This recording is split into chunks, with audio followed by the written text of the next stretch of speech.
All right, guys, I'm back with another one for you today. Hope you enjoy it. If you do, please like, comment, subscribe. You know the usual. Appreciate it. He could make a fresh apple rot in seconds. And he could vanish right on stage. Now we're going to break down exactly how he did his first magic trick. Turns out, the trick was more about atmosphere than fancy moves. The magician created such a strong vibe that everyone got sucked in and stopped thinking. The smoke coming out of his mouth was super simple. He just used a one-time smoke capsule. He hid the capsule in his mouth ahead of time. When he needed it, he bit down, and the capsule released a huge cloud of smoke. The most important prop in the whole trick was that old burlap sack. That bag was actually a custom prop with 2 hidden compartments inside. One side held 3 fresh, perfect apples. The secret pocket on the other side held 1 rotten apple stuffed with bugs. When the witch told the judges David and Alicia to reach in and grab an apple, she always opened the good apple compartment, so they picked normal ones every time. But Amanda, the one famous for being scared, was the real target of this trick. To build tension, the witch didn't let Amanda pick. Instead, she pulled out 1 good apple and 1 rotten apple herself, put them in Amanda's hands, and let Simon decide which one Amanda had to eat. So how did she make sure Simon would pick the right one? The witch used a simple magic trick called the ambiguous choice method. With this method, no matter what choice you make, the trick still moves forward, exactly the way the magician planned. At that moment, Amanda's right hand held the rotten apple, and her left held the good one. If Simon picked the right hand, the witch could say Simon chose the right apple, so Amanda had to eat the one in her left hand. If Simon picked the left hand, the witch could say Simon helped Amanda choose the left apple. No matter what Simon picked, Amanda always ended up eating the rotten apple in her left hand. You're probably wondering how he pulled off the third hand. If you look closely, his right hand holding the staff never moved the whole time. The shape and position of those fingers looked totally weird, not like a real hand at all. That hand was a fake prosthetic. The magician's real right hand stayed hidden inside his big sleeve the whole time. He only used it when he needed to move the fake hand. After Amanda ate the normal apple, his real hand came out from under the robe to finish the shocking reveal. Then came the witch's instant disappearance. This spot used a lighting trick. The witch was dressed all in black, so she blended right into the darkness. Right before she vanished, he set off the sparkler at the bottom of the wand. When the bright sparks flashed, the stage lights cut out instantly. Using the black outfit as cover, he just walked off stage and disappeared into thin air. So seeing isn't always believing. Can somebody explain to me what the hell is going on out here, guys? And why would they put that picture there? Shut up! What are they trying to say? What does that mean? For real. Like, why would they put a cat on the window of a Chinese restaurant? This is what people are saying. Why would that be there? Knowing what we've been thinking all along. Because they love cats. Everybody loves cats. Shut up! It's not a game out here, guys, and they're showing you what time is it. What does this have to do with Chinese food? This is what people are saying. I don't know why they would put that picture up like that. Somebody had the nerve to say it's a pet shop. No, it's not. I knew it. This whole time, sweet and sour chicken, right? Sesame chicken, chicken and broccoli. Shut up! It's not a game out here. But what about the boneless chicken? What about that? That's official. Shut up! It's not a game, guys, and they're showing you what time is it, and they're showing you their favorite pet. Not just playing around, guys. Entertainment purposes only. Everybody loves cats. I see cats in the street all the time. I feed them. Sometimes when I go to Chinese restaurant, there's a whole bunch of cats outside. I don't know why. Maybe they feed them. I don't know why they will put this picture up. Let me know if you know why they put that picture up. I'm out. On video shooting through the sky the other night, and after watching that video, I can't tell what it is. Could be a meteor, could be a shooting star, or it could be something else altogether. Let me just show it to you. Look, this happens real quick. Did you see it? Did you see it? Like I said, that was real quick, just like that. So I slowed that video down a lot, so maybe we can get a better view. Here you go. Starts at the right, goes to the left. You see the big flash? A huge flash like lightning, and then this comes out of it, shooting across the sky. We got to see that at least one more time. Here we go. It starts at the right when you see that big flash that could be lightning, and this thing comes shooting out of it. Look at it go, shooting across the sky at huge speeds. Now, is that some kind of object, like a UFO? I don't know. Was it a meteor that caused that big flash once it broke into Earth's atmosphere? I don't know. Or maybe it's some type of ball lightning shooting through the sky right over houses, like we can see here, if it is ball lightning. But I want to know your opinion. Let me know what you think that was. Down there in the comment section. Shabadoo Booshkies. Shabadoo.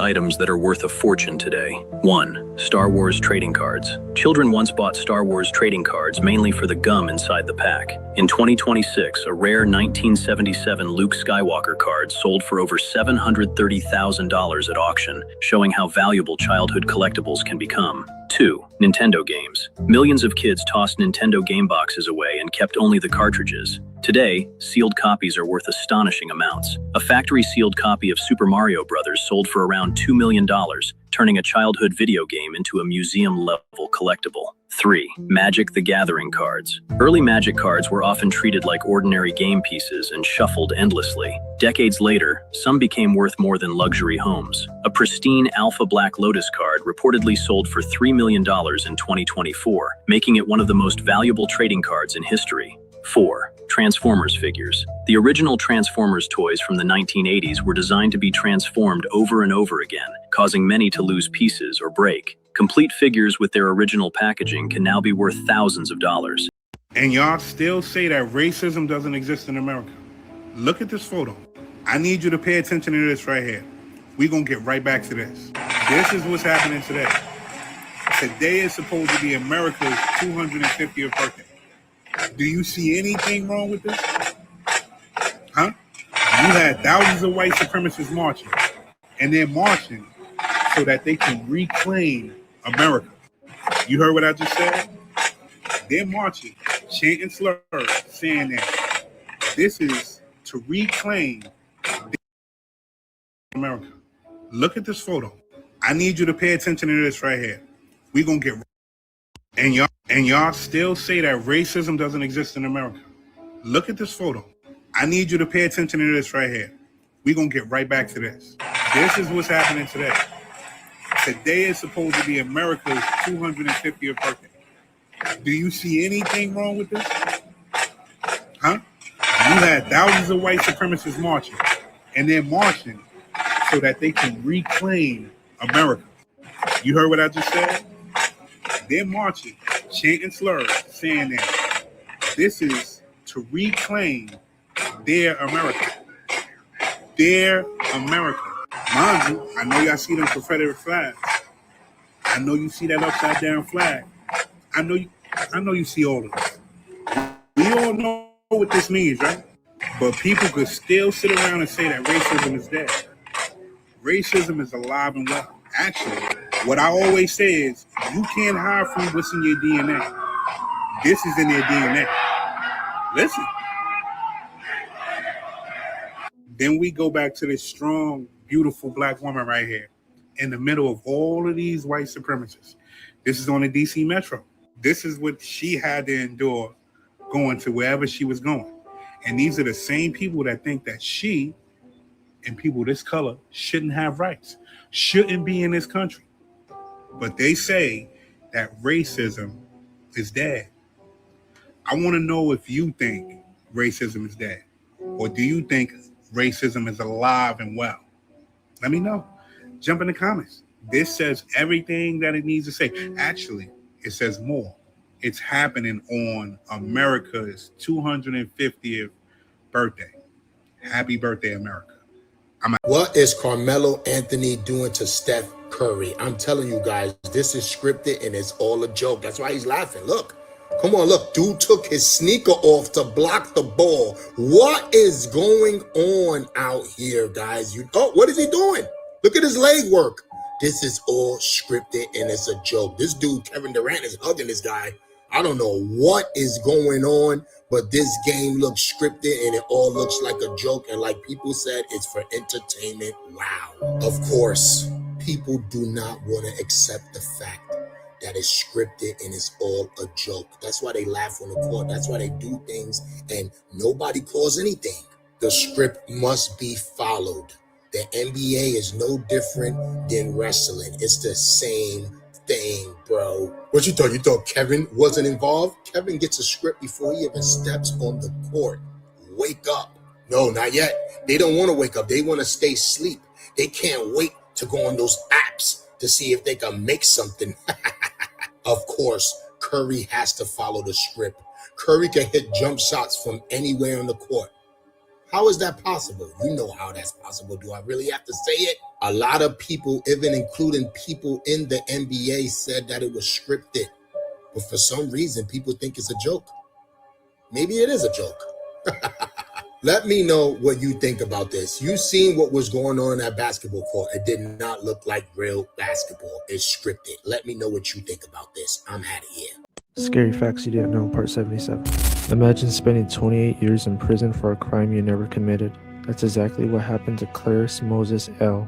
In 1988, he was convicted of a violent assault even though he never stopped claiming he was innocent. According to court testimony, the victim later identified him after saying his face came to her in a dream. For years, Clarence fought to get DNA testing that could clear his name.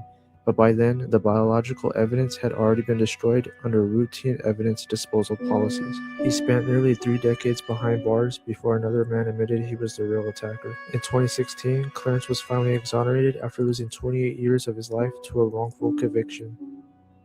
After the 2008 Chatsworth train collision, victim Charles Peck's cell phone repeatedly called his fiancée and family members 35 times over the next 11 hours. Every time they answered, they heard only static, giving them hope he was still alive. When rescuers finally found him, Charles had already died from the crash, and the mysterious calls stopped. To this day, no one knows exactly what caused them. In 1995, 32-year-old Scott Amadure appeared on the Jenny Jones Show to reveal he had a crush on his friend Jonathan Schmitz. Schmitz appeared surprised during the taping, but 3 days later he drove to Amadure's home with a shotgun, confronted him, and shot him twice in the chest, killing him. He then turned himself into police shortly afterwards and was later convicted of second-degree murder. What this husband and wife did to their neighbors is one of the worst things you will ever hear about. In 1972, a couple named Harold and Denise Vale moved onto a quiet road in a small town in rural Indiana. They seemed harmless, friendly, polite, completely ordinary. They invited neighbors in for coffee. They showed up at every town event. No one had a bad word to say about them. Then people on their street started disappearing. Not many at once, just one every few months. Always neighbors. Always people who had recently eaten inside the Vale home. Police investigated again and again. Each time, Harold and Denise cooperated fully. Each time, searches of their house found nothing. Eventually, the disappearances were treated as unrelated cases. Then, in the spring of 1982, one of the missing neighbors staggered into the police station just before sunrise. She could barely walk. She had been missing for 14 months. When officers asked what happened, she said only one sentence: "There are others still down there." Police raided the Vale house within the hour. Behind a hidden basement door, they found rows of metal cages, strange instruments on a workbench, and notebooks filled with names dating back years. At trial, Harold and Denise showed no emotion. When the judge asked why they had done it, Denise answered calmly, "Our marriage needed something more." This man was the fastest athlete in America. Nobody could beat him. In 1971, a man named Bolt Cutter dominated every national championship in the United States. He was fast, relentless, and according to every coach who worked with him, physically unlike anyone they had ever seen. But Bolt had never actually beaten a serious competitor, because every serious competitor withdrew before the finale. For 7 years, the pattern repeated without exception. Any athlete who posed a genuine threat to Bolt's title would quietly pull out of the competition days before the final race. By 1978, Detective Ray Strack had connected 17 withdrawals to Bolt's career. Every withdrawn athlete had one thing in common: a private meeting with Bolt's manager the week before their withdrawal. The manager's name was never listed on any official document. Ray located him through a retired coach who agreed to talk only on the condition of anonymity. What the coach described during that meeting, Ray recorded in full. He submitted his report on a Friday morning. By Monday, the report had been removed from the department database, and Ray had been reassigned to a different state. 3 of the 17 athletes were eventually found. The remaining 14 were never located. Bolt Cutter retired undefeated in 1979. He gave one interview. When asked about his competitors, he said only that some people simply weren't built for the pressure. Facts about Earth that do not seem real. Nothing looks unordinary about this body of water, but it's actually one of Earth's most deadliest lakes. And in 1986, it took out an entire village of people, all of their animals, all while everybody slept. Its name is Lake Nyos, and it's located in Cameroon. And unfortunately for the villagers nearby, they had no idea that this lake formed itself over an underground volcano, and it was building up deadly gases inside of it, waiting for the perfect moment to spill over. Usually when a volcano has any sort of eruption, large activity, or even an earthquake nearby, it will release huge clouds of CO2 into the atmosphere. But when a lake is over a volcano, this CO2 is insulated by the lake water and it just forms a huge cloud of deadly CO2 inside of it. And scientists don't know what triggered this exact event on this day. There was no huge eruption, there was no large activity. But in August 1986, this huge CO2 plume escaped the lake, glided on top of the Earth's surface because CO2 is heavier than air, and went straight for the village. Terrifying part about this was that scientists didn't even have this on their radar. They had no idea there was underground volcanic activity happening in this lake, and unfortunately, it was only until this event that they figured it out. What I will say about this tragedy is that we know for sure that it will never happen again. Scientists actually dove deep into this water, installed tons of different pipes that gradually release this CO2 from the volcanic activity over time, so this tragedy will never ever happen again. It is a horrible reminder that Earth is a great place to live, but it's also an unsuspecting and deadly place as well. This is so strange but tragic. So y'all know the Buddhist monks that walk around in the orange robes? You know, the ones that walk around for a sacred journey, faith, and devotion. Well, 30 of those monks started to walk. They had only been walking for 30 minutes when a 11-year-old boy stole his parents' truck and ran them over, killing 9 of them, and dozens of them were hurt. But the thing that gets me is right when they are doing an act of faith, this happens to them. It just lets you know that tragedy doesn't check who you are before it shows up. Like, these men dedicated their lives to peace, discipline, and faith, yet tragedy still found them. So most of us believe in a God or a higher power that's protecting us, because we always say God did it, it's because of God, right? But it just makes you question, not like questioning God, but just questioning things like, why would this happen while these men were acting out an act of faith? But nothing happens to the people that are doing horrible, wrong things. Like, yes, bad things happen to the bad people sometimes, but it's just like it cuts deeper when you know someone is actually out there trying to do good and something tragic like this happens. 3 places nobody can fully explain. The last one is full of human bones. Number 1, Bruniquel Cave, France, 176,000 BC. Neanderthals broke over 400 stalagmites into even lengths and built 2 stone rings 1,100 feet inside the cave, past every trace of daylight. The largest ring stretched 22 feet across, shaped and stacked entirely by firelight. Tool making and planning this advanced weren't thought to exist for another 150,000 years. No purpose recorded, no signs of habitation, nothing. Number 2, Hegra, Saudi Arabia, 1st century AD. Nabatean masons carved a 72-foot tomb from a single sandstone outcrop, working top to bottom the way they always did. The lower third stopped mid-cut, chisel marks still rough centuries later. No body was ever found inside. No reason for the halt. No record of the builder. Nothing. Number 3, Rupkund Lake, India, 850 AD. Melting ice at 16,500 feet in the Himalayas revealed hundreds of human skeletons scattered around the shore, some still wearing bangles and leather sandals.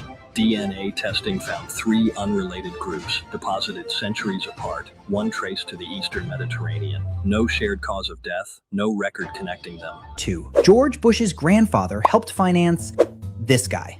Wait, what? Prescott Bush, Yale man, Wall Street banker at one of America's most powerful investment banks. A German steel tycoon, Fritz Thyssen, shows up. He needs his cash smuggled into Wall Street. Prescott Bush is happy to help. By the way, I'm a huge fan of this artist, not for art reasons. Makes sense. For years, that money quietly flows back, funding a certain German party, upgrading all the shiny new toys, keeping the young artist's dreams alive. Then, the artist takes out a brush, colors in Poland, then France, and finally splashes his color over London from the sky. Oh no. Whatever. He keeps doing business. Eventually, the US government notices and seizes the bank. Instead of going to prison, he ends up in the Senate. His son and grandson later become presidents of the United States. A classic magic trick uses a hollow stage chair. A magician's assistant folds her body inside its hidden cavity. After the magician covers the chair with cloth, she climbs out and repositions, yanking the cloth away, creates a perfect full body apparition illusion for the crowd. A man snuck inside a hollow dinosaur statue, slipped and got trapped head first inside its leg cavity. He slowly suffocated to death.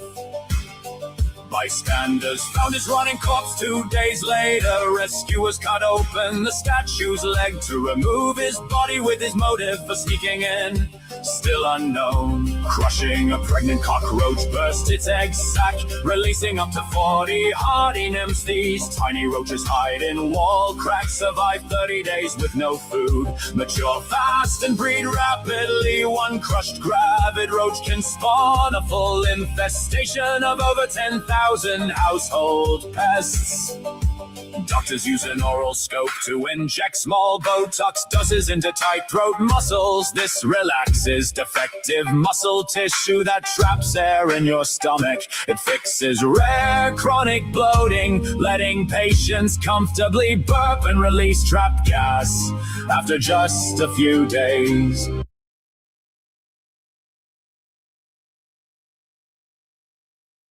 What do you think President Trump knows about UFOs? There's a funny anecdotal story that comes with that. Trump was, during that briefing, he was told that there are hybrids, and told the narrative that there's hybrids that potentially live amongst us, and that Trump's response was, "You mean like Adam Schiff?"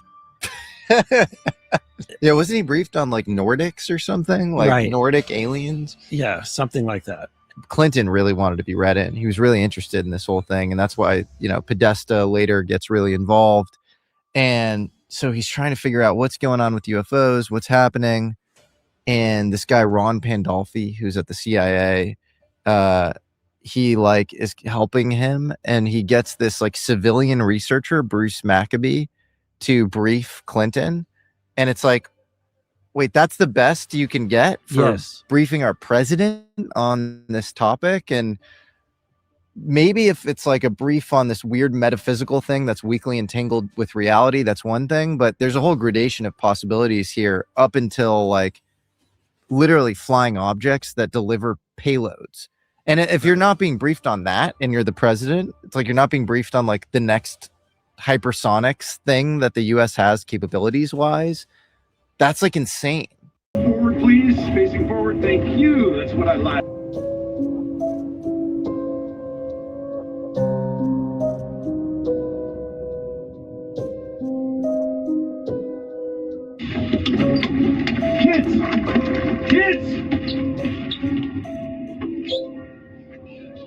Signs. I was just headed to a friend's house. It's literally right there. It's a birthday party. So Got it. I'm not behind, but Any drugs or alcohol in the vehicle? no, of course not.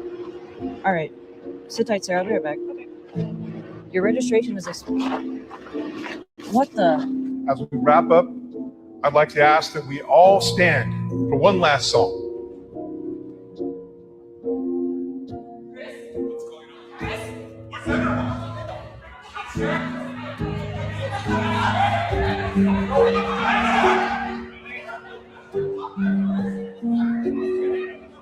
Nutella just did something they've never done before, and the internet is going crazy. For over 60 years, Nutella has stayed exactly the same. One flavor, no changes, no experiments. And somehow it still became one of the most popular spreads in the world. People eat it straight from the jar, and some even joke about using it like lotion. But here's the strange part. In all those years, Nutella never released a new flavor, not even once, and nobody really understood why. Why not try white chocolate or pistachio or something completely different? Well, that has finally changed. Nutella just announced that a brand new flavor is coming, and the moment that news dropped, the internet completely lost control. Everyone started guessing what it could be. Some people said it must be white chocolate. Others were convinced it's pistachio, and a few even thought it could be something totally unexpected that nobody saw coming. The hype just kept growing, but then the flavor got leaked. And nobody could believe it. After 60 years of sticking to one iconic taste, Nutella is finally switching things up. So tell me,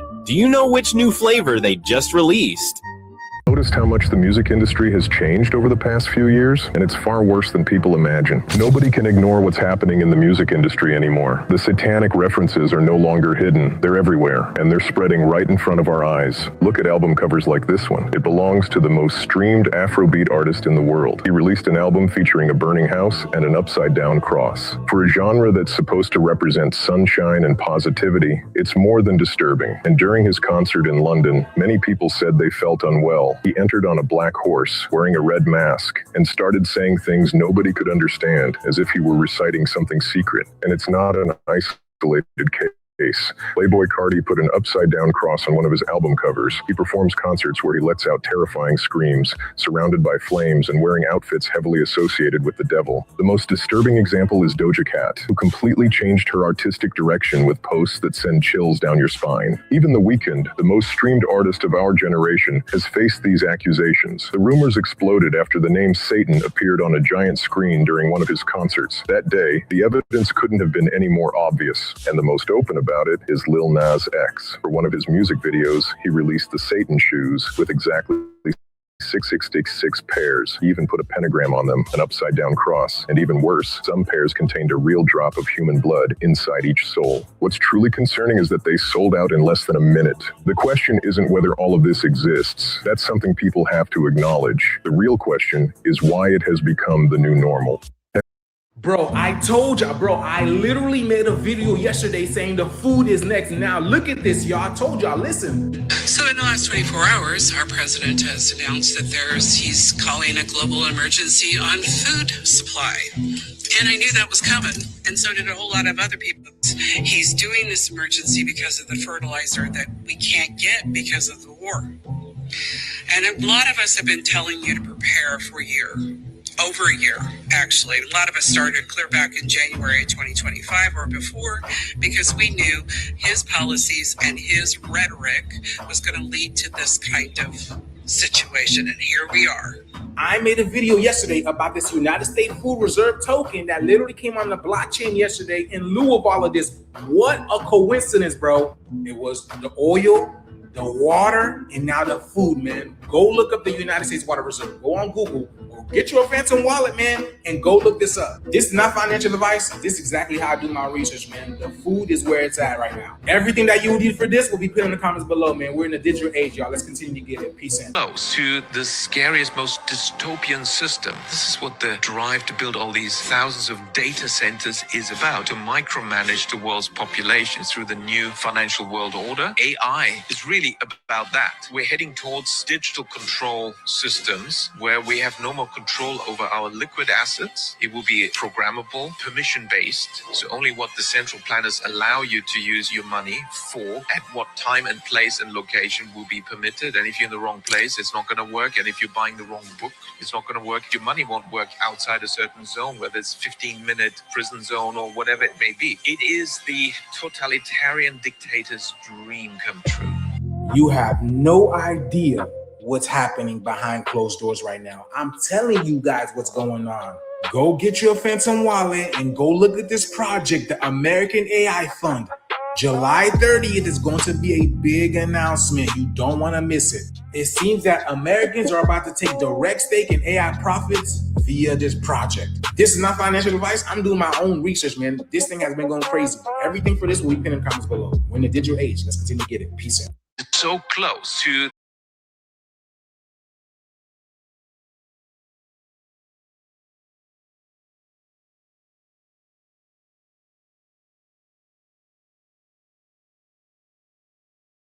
so close to the scariest, most dystopian system. This is what the drive to build all these thousands of data centers is about, to micromanage the world's population through the new financial world order. AI is really about that. We're heading towards digital control systems where we have no more control over our liquid assets. It will be programmable, permission-based, so only what the central planners allow you to use your money for, at what time and place and location will be permitted. And if you're in the wrong place, place, it's not going to work. And if you're buying the wrong book, it's not going to work. Your money won't work outside a certain zone, whether it's 15-minute prison zone or whatever it may be. It is the totalitarian dictator's dream come true. You have no idea what's happening behind closed doors right now. I'm telling you guys what's going on. Go get your Phantom wallet and go look at this project, the American AI Fund. July 30th is going to be a big announcement. You don't want to miss it. It seems that Americans are about to take direct stake in AI profits via this project. This is not financial advice. I'm doing my own research, man. This thing has been going crazy. Everything for this will be pinned in the comments below. We're in the digital age. Let's continue to get it. He grafted peach buds onto a plum tree's cut branch, adding almond, cherry, and other fruit sprouts. Later, all branches shared one root system and thrived, letting him grow 40 distinct fruit varieties on just one single mature tree. Pouring gasoline into an anthill poisons ants with toxic vapor instead of liquid fuel. Lighting a match triggers underground blast waves instantly. Flames surge outward fast and can coat your body with burning fuel before you react. Berry garden roaches dig escape tunnels, yet feed on plant roots. Underground damp soil makes them lay egg sacs along tunnels. Newborn spread via soil networks and crawl up foundation cracks to infest your whole house from beneath. The teacher lit methanol for rainbow flame demos, triggering a fireball that burned the students severely. The teen suffered third-degree burns, over 30% of his body, and painful skin grafts. Winning a $60 million settlement years afterward. Lab-grown meat is now FDA approved, and Tyson, the supplier of McDonald's, KFC, and Taco Bell, is funding the Israeli biotech making it, hoping the lab will be cheaper than a farm. This pink slop is so chemical, it's already outlawed in 8 states. Every lab fillet starts as a single cell extracted from a live animal, gene-edited to divide like a tumor, then dumped into a steel bioreactor, laced with growth hormones until it resembles a wet puck. Those leftovers are then medicated with antibiotics to stop the rot, cloned into billions of identical copies, dyed red until it looks and bleeds like flesh. For now, McDonald's and KFC still serve real meat, with lab cuts starting to slip into stores. Check the Exposer app to see what's really in your meat. Comment app, and I'll send it to you myself.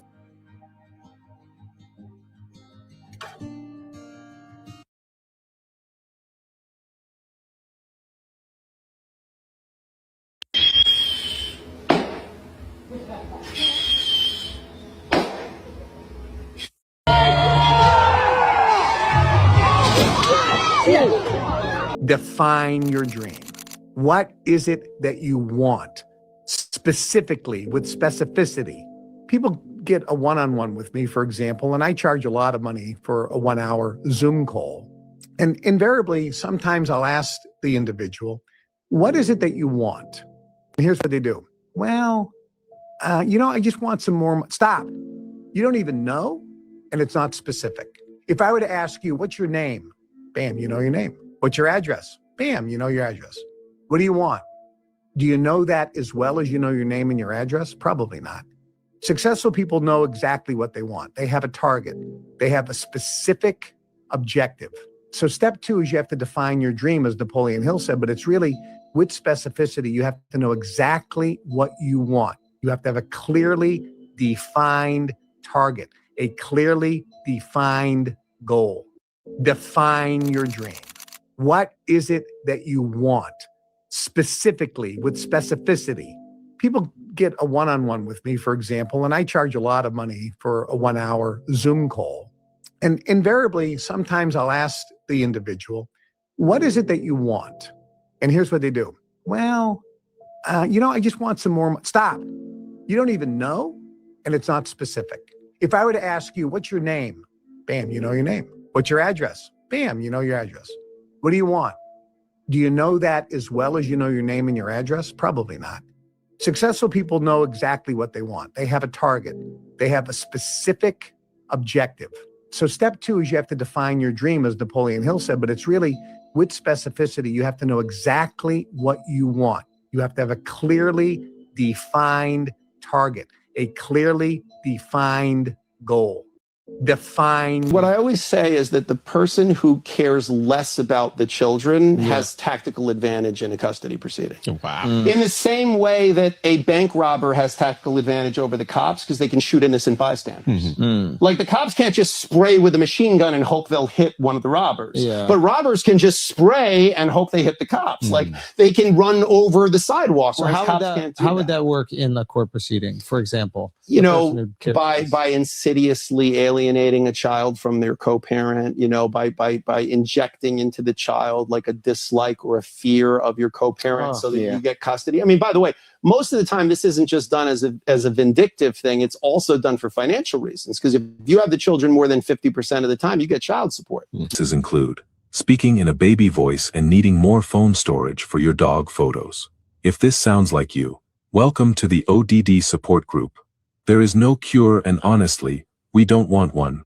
Wow, I'm number 4. I feel like I haven't streamed that much. Damn, we've been popping off, huh? We've been doing work. I need to do, like, I see you know, Jinxie and Peanut, they do YouTube as well. I'm thinking about maybe doing that also. Like, I feel like that'd be really, really good for me, man. It would be insane.